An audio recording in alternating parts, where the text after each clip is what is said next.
Thank you everyone for showing all the love and happiness on my result reaction video. Thanks everyone. In today's video, I'm going to share how I cracked UGC NET in 1 month. मैंने सिर्फ 1 महीने की preparation में कैसे UGC NET clear किया, इस strategy मैं आपसे शेयर करूँगी और मैं अपनी कहानी आपसे शेयर करूँगी। तो पहली चीज़ तो मुझसे सब यही पूछते हैं कि मैंने 1 महीने पहले ही प्रिपरेशन क्यों स्टार्ट किया, जबकि मेरे पास बहुत ज़्यादा टाइम था। मतलब हम लोगों ने 2021 मार्च में फॉर्म फिल कर दिया था, तो मैंने 1 महीने पहले ही क्यों पढ़ाई स्टार्ट करी थी। तो बात ये है कि मैं उन बच्चों में से बिल्कुल भी नहीं हूँ जो पहले से पढ़ें या डेली पढ़ें, 8 से 10 घंटा पढ़ें। मैं भी आप जैसी ही हूँ, मुझसे बिल्कुल पढ़ा नहीं जाता और कंसिस्टेंट तो मैं बिल्कुल भी नहीं हूँ। मैं डेली कोई काम कर ही नहीं पाती हूँ, चाहे पढ़ाई हो या कुछ भी हो, मैं ये चीज़ कर ही नहीं पाती हूँ।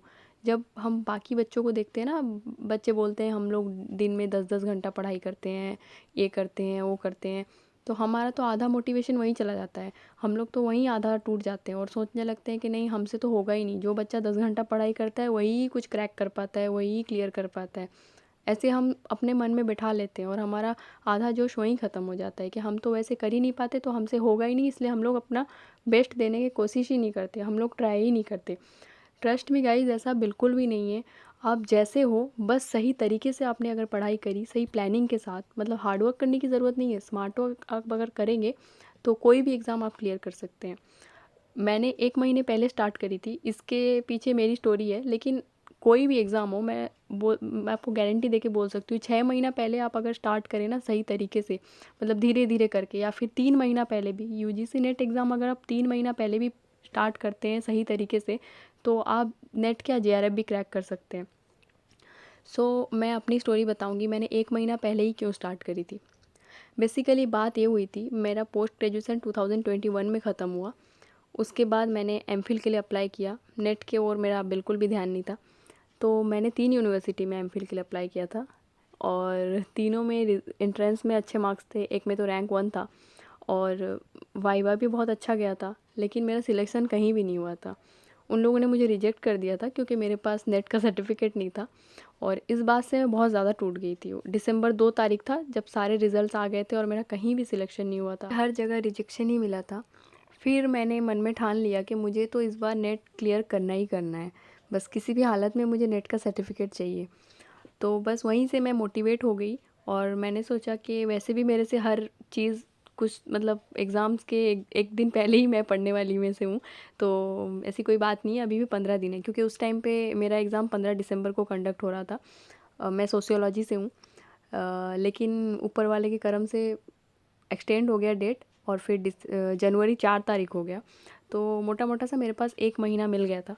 तो इससे आसानी हुई कि मैं अपनी प्रिपरेशन और भी अच्छे तरीके से, प्लानिंग के साथ, अच्छे स्ट्रेटजी के साथ मैं कर पाई। मैं आपसे शेयर करूँगी मैंने कहाँ से और कैसे अपनी प्रिपरेशन स्टार्ट करी थी। पहली चीज़ जो आपको करना है, प्रिंट द सिलेबस। पहले आपको सिलेबस का प्रिंट आउट निकलवाना है। मेरे पास पहले से ही था और उसको अच्छे से गो थ्रू कर लेना है।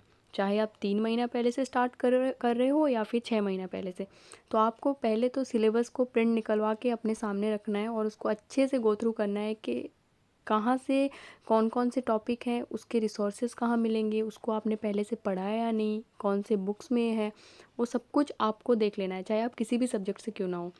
हमारे पास 10 यूनिट होते हैं अपने सब्जेक्ट डोमेन में और पेपर 1 में भी 10 यूनिट होते हैं। तो हमको पहले सिलेबस देखना है, कहाँ कौन सी चीज़ें हैं, कौन सी चीज़ हमको आती है, कौन सी चीज़ हमको नहीं आती है, आपको अच्छे से वो देखना है। तो पहली चीज़ तो मैंने यही करा था। मुझे सिलेबस पहले से मालूम था, इस वजह से मेरा इसमें ज़्यादा टाइम नहीं गया। सेकंड चीज़ मैंने ये किया था कि अपने सारे सोशल मीडिया बंद कर दिए थे। फेसबुक से लेके इंस्टाग्राम, ट्विटर, इवन मैंने व्हाट्सअप तक बंद कर दिया था, क्योंकि ये ना डिस्ट्रैक्शन के बाप होते हैं। तो मुझे तो पर्सनली मैं बोलूँगी कि मुझे बहुत ज़्यादा डिस्ट्रैक्ट करता है सोशल मीडिया। मैं बहुत ज़्यादा एडिक्ट हूँ। तो इस वजह से मैंने पहले उस चीज़ को अपने से दूर कर दिया, क्योंकि मेरा उसमें टाइम बिल्कुल भी ज़ाया ना हो। मैंने पहले से पढ़ाई नहीं करी थी, तो इस वजह से मुझे अपना ज़्यादा टाइम देना था पढ़ाई में 1 महीने में, क्योंकि सिलेबस आपको मालूम होगा, सिलेबस इतना वास्ट है, इतना वास्ट है, बहुत इजी है। मैं बिल्कुल नहीं बोलूँगी कि यूजीसी नेट एग्ज़ाम कठिन है, बिल्कुल भी कठिन नहीं है, क्योंकि हमको यहाँ पे ऑब्जेक्टिव टाइप क्वेश्चन पूछे जाते हैं। तो सिलेबस बहुत वास्ट है, बहुत कुछ याद रखना पड़ेगा, लेकिन ईजी बहुत ज़्यादा है। तो इस वजह से मैंने सोचा कि मुझे डिस्ट्रैक्शन नहीं चाहिए। मैं अपने सारे फ्रेंड्स सब कुछ मतलब छोड़ दिया मैंने सबको 1 महीने के लिए एकदम। क्योंकि आप अगर जब तक लाइफ में कुछ करोगे नहीं, आपके फ्रेंड्स भी आपको एक दिन छोड़ देंगे।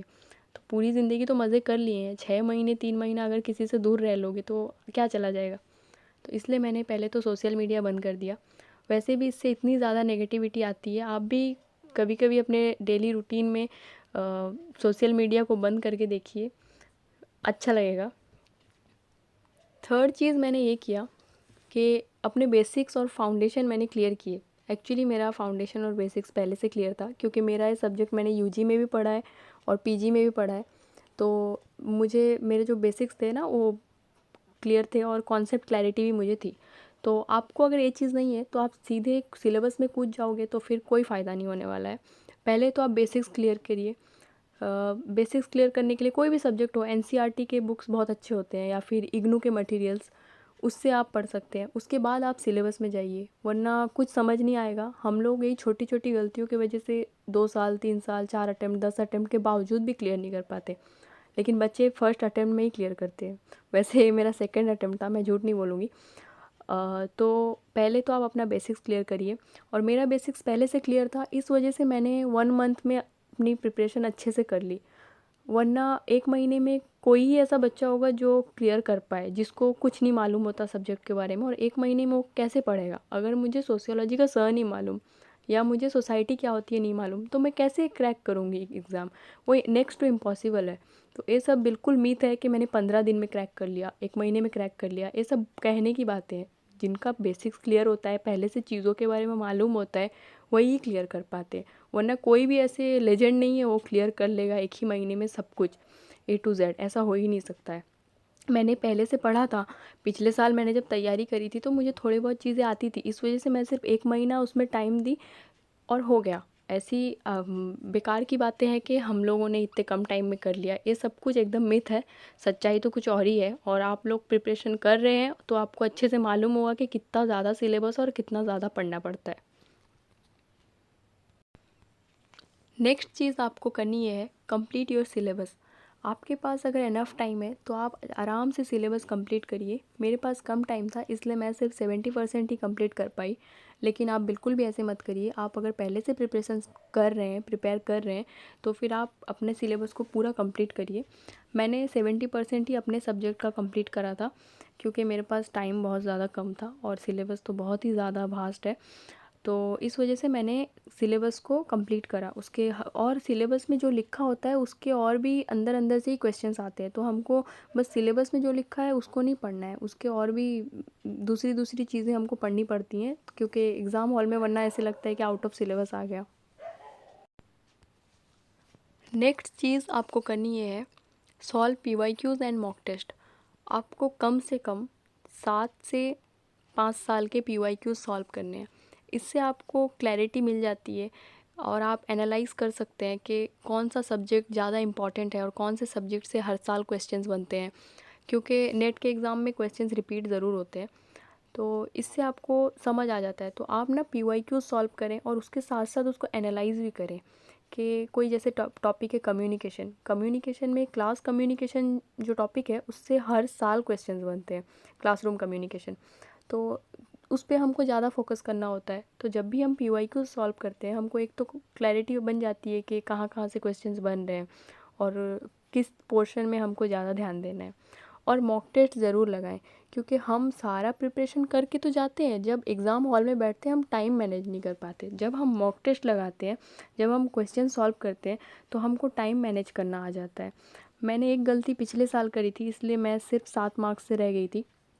मैंने ये किया था, मैंने मॉक टेस्ट ज़्यादा नहीं लगाए थे, तो मेरी हैबिट नहीं थी 3 घंटे में 150 क्वेश्चन सॉल्व करने के, क्योंकि मैं टाइम मैनेज नहीं कर पाई, कुछ मार्क्स से ही रह गया था। तो आप ये गलती बिल्कुल ना करें, अपनी गलतियों से ही सीखें। टाइम मैनेजमेंट बहुत ज़रूरी होता है। 3 घंटे का एग्ज़ाम होता है और उसमें हमको 150 क्वेश्चंस करने होते हैं।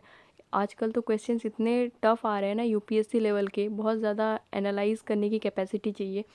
तो आपको अगर पहले से प्रैक्टिस होगी 3 घंटे में 150 क्वेश्चन सॉल्व करने के, तो आप वहाँ इजीली कर पाएंगे।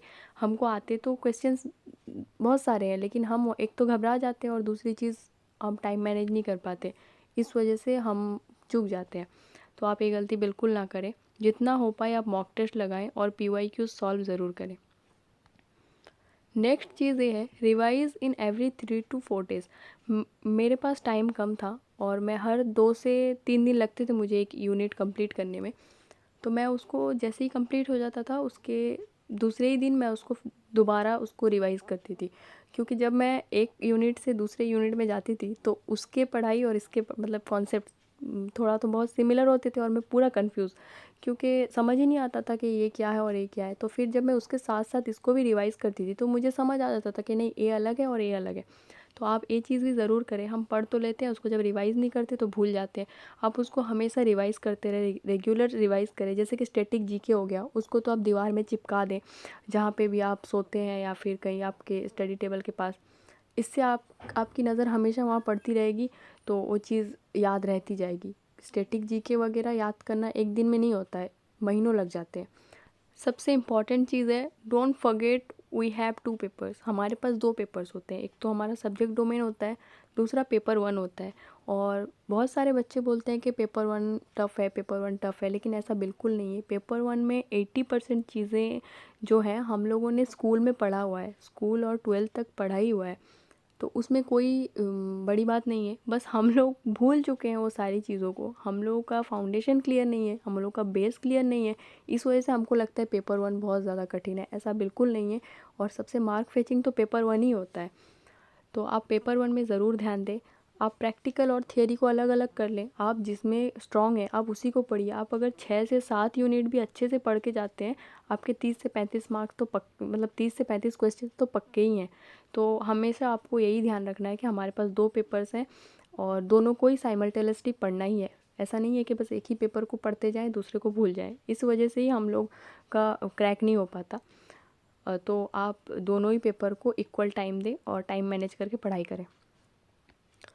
Last but not least, motivation बहुत ज़्यादा ज़रूरी होती है लाइफ में, किसी भी काम को करने के लिए। मेरे लिए तो बहुत ज़्यादा ज़रूरी है, क्योंकि बिना मोटिवेशन के मैं कुछ भी नहीं कर पाती, इवन मैं उठ भी नहीं पाती हूँ।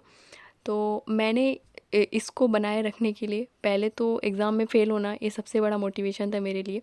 और बीच बीच में जब भी मैं डाउन हो जाती थी या लो फील करती थी, तो मैं तुरंत जाके गाने सुनने लग जाती थी, जैसे कि वो कर हर मैदान फ़तेह, चलना, है ना, या फिर ज़िद्दी दिल। तो ये सारे गाने मुझे मोटिवेट करते रहे। या फिर मोटिवेशन वीडियो, आप जाके संदीप माहेश्वरी के 8-10 वीडियो देख लीजिए, नहीं 4-5 ही चलेंगे। तो इससे मोटिवेट रहना ज़रूरी है अपने गोल को। कोई भी अपने लाइफ में कोई भी गोल हो, तो मोटिवेशन जब तक नहीं होगी हम वो चीज़ नहीं कर पाएंगे। हमको हमेशा मोटिवेट रहना चाहिए। या फिर अपने पेरेंट्स के बारे में सोचिए कि हम अगर कुछ करेंगे तो कितना ज़्यादा खुश होते हैं वो लोग। तो ऐसे ही आप अपने आप को मोटिवेट रख सकते हैं। ऐसी ही कुछ चीज़ें थी जो मैंने करी और 1 महीने के प्रिपरेशन में मैंने क्लियर कर ली। तो आप भी ये चीज़ें फॉलो करें और मैंने जो किया है आप वही करें, ऐसा ज़रूरी नहीं होता है। क्योंकि मैंने किसी की भी रूटीन फॉलो नहीं करी थी, ना ही किसी की भी स्ट्रेटजी फॉलो करी थी। मैंने खुद का स्ट्रेटजी बनाया, उसको फॉलो किया अपने सहूलियत के हिसाब से। क्योंकि हर कोई सेम नहीं होता है दुनिया में, हर एक इंसान अलग अलग होता है। तो हमको अपने हिसाब से रूटीन बनाना है, अपने हिसाब से पढ़ना चाहिए, अपने हिसाब से हर चीज़ करना चाहिए। तो आपको जैसा सही लगता है, जैसे कि सुबह उठ के पढ़ना, मेरे से सुबह उठ के पढ़ना होता नहीं है। मैं नाइट पर्सन हूँ, मैं रात में लेट नाइट जग के पढ़ सकती हूँ। लेकिन बच्चे सुबह उठ के 4 बजे से 3 बजे से पढ़ते हैं। तो हम लोग उनको देखते हैं तो हमको लगता है अरे हम तो पढ़ ही नहीं पाते, हमारा कहाँ क्रैक होगा, उन्हीं का ही क्रैक होगा। तो हम लोग वहीं टूट जाते हैं। तो ऐसे नहीं सोचना चाहिए। आपको जो टाइम ठीक लगता है, आपको जो स्ट्रेटजी ठीक लगती है, कोई बच्चे 1 साल पहले से पढ़ना शुरू कर देते हैं, ठीक है। अगर आप 1 महीना पहले शुरू करते हैं तब भी ठीक है। बात बस हमको ये है कि हर एक इंसान अलग होता है, हमको एक दूसरे का कॉपी नहीं करना है। खुद में ही हम यूनिक हैं और हमको खुद की स्ट्रेटजी बना के पढ़नी चाहिए। So all the best. जो भी ये वीडियो देख रहे हैं उनका नेक्स्ट अटेम्प्ट में ज़रूर क्लियर होगा। मेरी तरफ से all the very best and thank you so much ये वीडियो देखने के लिए। Start your preparation now and thank you so much for watching my video. All the very best.